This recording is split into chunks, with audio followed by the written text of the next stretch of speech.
what's going on? Thanks for tuning in. Make sure y'all watch my podcast, Shift the Culture. Make sure y'all check my boy JC out, right? At UnAverage Mentality.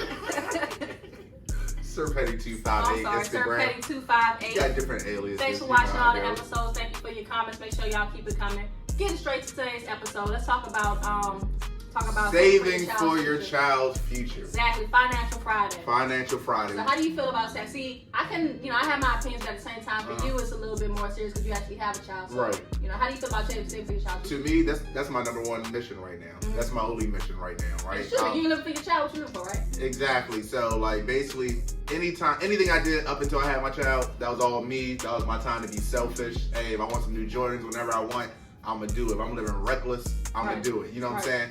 But as soon as I had my child, everything's about her. Every move's about her. Every little step's about her. So I look at it like I have different, checking accounts or whatever. Mm-hmm. 3 out of the 4 is hers. You know what I'm saying? I might be playing with a little $400. The rest is hers. So you don't ever be like, she only 5. Let me borrow from her shit. She ain't gonna know. I try not to. Yeah, like, all right, I'm gonna try, but once I hit hard times, I need this shit. You'll never know. It had to be something like, but if I did, it would be like $5. You know what I'm saying? Like, all right, let me get this juice real quick, type shit. But hey, you ever like when you was younger, like you had them parents would be like, you got $5, be like, baby, let me get the $5 for gas. You be like, yes, nigga. When I first start working, when I was working at Shoppers, $2 a gallon. Facts. When I started working at Shoppers, right, and we was getting paid every week. I might have been making like about $150 a week. My mama would ask me for $100 every Thursday. Oh, damn. So it's like you really paying bills right now. But it would be $50, you be alright. Let me tell you, so it'll be something like, all right, she'll know I get paid on Friday, so I get my little $150. She'll ask me for $100 and be like, hey, I'm gonna give it back to you on Wednesday. Mm-hmm. So the cycle just. Then Wednesday comes. It's like, as long as I owe you, never go broke. That's what she kept saying. Yeah. So just even like that little life story. That made me like, I just didn't like it because I was like, damn, I need my own money. I mean, what y'all do is like, I remember you told a joke one day. You was like, when a parent, sit here and ask you for money, you were like, no, I gave you like, exactly. Give me these $5. Exactly. I'm gonna work these 8 hours over here. But that definitely was like one thing that, triggered me as far as like, all right, cool, I want to save up. If I have my child, I don't need them. Right. We all know you remember somebody. that feeling, so it's just like, yo, let me try to do it a little different when it comes to exactly. Yeah. So to me, everybody says it's hard to save in a sense, but you gotta find different ways. Whether, hey, if you use a lot of cash and you get change back, the change that's in your car, scoop it up, put it in a jar, keep collecting it, save it. Cash it out at the end of the year or something. I use something like Acorn. Or like the little banking thing where every time you swipe your card, it's like an investment thing, but basically. Acorn? Oh, you talking about like the little stock thing? Yeah, but I use it for saving. Okay. You know what I'm saying? Yeah. So it's like every time you swipe your card, it just rounds up to the next dollar. Oh, I know I did that. So you just saving. Every time I swipe my card, I'm at least saving $1. Okay. You know what I'm saying? So within a month, it's $30. That $30 adds up. You know what I'm saying? Over time, just little different ways that I feel like you have to try to save for your kid. Right. What about yourself? Like, do you think that's important? Yeah, it's definitely important, saving for your child, because a lot of things that, in a black community, I don't know about other communities, but black community, like a lot of times, you push your child to go to college and all this other stuff, but then they get older and it's just like, you don't really have anything to help them. I know in my household, and nothing, to my parents, they did the best they could, but it was like, I was hearing college, and I get older and I graduate, and it's just like, all right, you need to take out these student loans. It's just like, well, damn, you know what I'm saying? Because they don't have the money. So it's like you want to prevent your child from having to do those things, when they get older, because, that's creating debt before they even, really step out the house, is having to apply for student loans and anything else. 100%. Another, if we're not exactly talking about literally money, another way to help your child save for the future, life skills, right?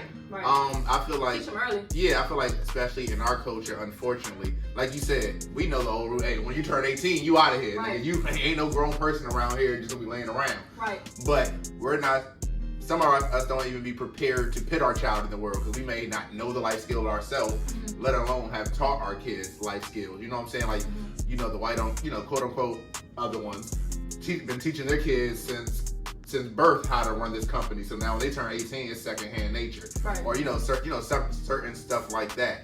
So I feel like definitely teaching your kids life skills like budgeting, saving, what the dollar means, showing them that you have to earn a dollar. It's not going to just, you got to make stuff happen for yourself in the world. Right. So you gotta pay bills, you know. So I don't think there's anything wrong with like you give your child allowance or you know for whatever. Turn around and say, look, once a month you gotta give me $5. Now I'm not saying go spend that $5 or whatever. Put that $5 aside in an account for them for when they need something. But at least teach them to, you know what I'm saying, the value of deadlines. You understand that, like, okay, but you was late paying this $5. All right, now you owe me $7. Exactly. Because this is what happens when you pay, you know what I'm saying, your bills late. They charge you interest or whatever the case is. I do that with my 5-year-old now. Like, yeah, like she does, like, she likes money. She likes Barbie. She likes toys and all that, right? So yeah, she do like money. So she got a full piggy bank. Exactly. Everywhere, your house, her house, I'm like, damn. All filled by me, right? So I teach her. I said, hey, you want some money? How do we do it? We earn it. You know, that's just already in her head. Like, hey, ain't no free money in this world. So you know, it's like, hey, clean up after yourself. Good job. You know what I'm saying? So it's tough too, cause like she at that age where like you know how like when they're too young, you could tell them something and they don't remember. I ain't gonna lie, you tell your daughter and say, I'm gonna give you $2. 3 hours to go by. Before you walk out that door, she's like, what about my $2? Right, she like, she makes sure she about it. Where you going? She was just saying that at daycare the other day. She was like, I was like, all right, you gotta pay for Panda. She's like, I got money. Take it out my wallet. So, yeah, that's what's up. You know what I'm saying? I can't think. We might have to cut it right I just want to give you a shout out as well, because you know I remember when we were younger. You know, one thing that you was working on before you even had a child was saving for your child. And I think that, you know, like I used to joke with you, and I still make my little jokes here and there, but you know, really like that is value, is planning for your child and saying, okay, this is how much money I want set aside before my child even gets here. That way, it's easier for me not to struggle, but also, you know what I'm saying, I'm ahead of the game. You know what I'm saying? Actually, let's talk about that. You know, with the whole what's it called, Roe versus Wade, with the abortion thing being overturned, or you know, however it's going state by state. Like we talked about in that episode, even planning your baby is helping your child in the future. You know what I'm saying? Because it's way harder to anybody who planned a child, you know, it's harder shit to make that child. But if it's accidental, that just pop up like it's nothing. Right. So like for me personally, I definitely set a certain dollar amount to have before I even consider having a child, just so I could be comfortable and so the child be comfortable. Because once again, the child's the innocent one. Right. Like me personally, I'm not saying there's nothing wrong with it. Like it's 100 degrees outside right now. So I be personally feeling sorry for like the parent who gotta walk with their kid in this heat. You know what I'm saying? So that was like one of my things, like, yo, my child would never fit on heat blade. We're gonna be in a, you know, she'll at least have air conditioning and stuff like that. So just little certain things or goals of mine that, you know, I feel like certain parents or all parents should have or want for their kids. Yeah, there's nothing wrong with saying, okay, well, you know, I love my parents. You know, these are the things that, you know, I feel like could have been better, and then just try to be better. So, you know that if you grew up in that household, you know what I'm saying, it was hot dogs and noodles every night, then, you know what I'm saying, you might want to do a little better and actually plan so that your child don't have to go through what you went through. You know what I'm saying? Experience should be your best teacher. Also, life insurance, you know what I'm saying? I know we talked about that in a previous episode. But life insurance is one of the best ways to pass on generational wealth to your children. You know, start it as soon as possible. Even if you don't have any children, you should have life insurance for yourself so that you're not passing on debt to your family. But you know, that way when your child does come, you continue to add your child on your life insurance and that money goes to them.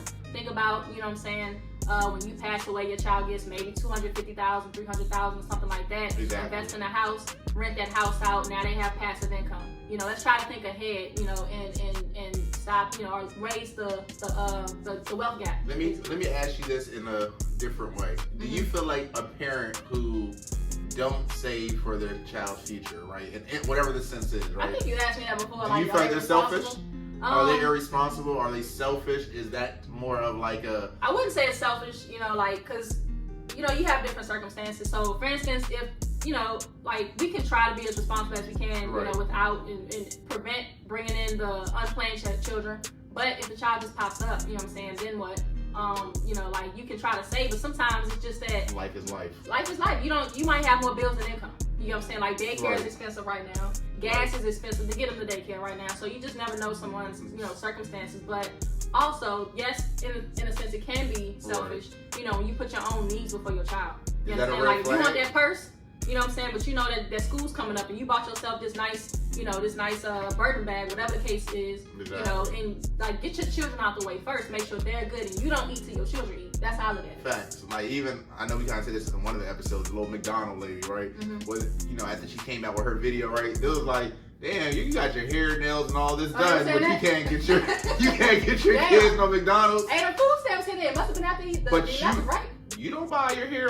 You don't buy hair, nails. No, I'm saying like she stamps. wasn't worried about it. You know what I'm saying? She like, Yeah. oh, the food stamps here, I can go get my hair done. But see, yeah, that's not planning for the future. When the food stamps run out, which is probably what they're gonna do. You know what I'm saying? You need to have that extra money set aside to be like, all right, cool, let me go take. Or at least go flip the food stamps. You Right. know what I'm saying? You Right. 150, make it 250. Now go get your hair and wigs done. You know what I'm saying? Right. But even then, like the fact that, you know, and I'm not bashing nobody because we all, you know what I'm saying, move our way or whatever. But it's just like, what she had like 2 or 3, however many children she had, and it was hard enough for her already. Just like, you know, I made a point in the last episode that we did with a guy. He knew she had a couple kids, and he walked into the situation with just like, all right, you know what I'm saying, and made a child with her. You know, she knew she had how hard it was with her own children, and then she put herself in a situation to where to have you know, another child. Now in this case, it's a little better because at least she found a guy with some money. You know what I'm saying? Or enough money to bring some McDonald's for over. his kid.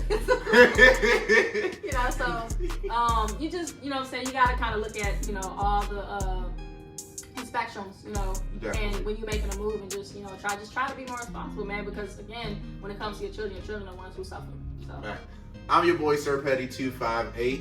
I'm Kizzy. Make sure you check me out on Instagram. Make sure you check me out on YouTube. Shift the Culture. UnAverage Mentality. Toxic as Fuck podcast. Thanks for watching. Till next time. We out.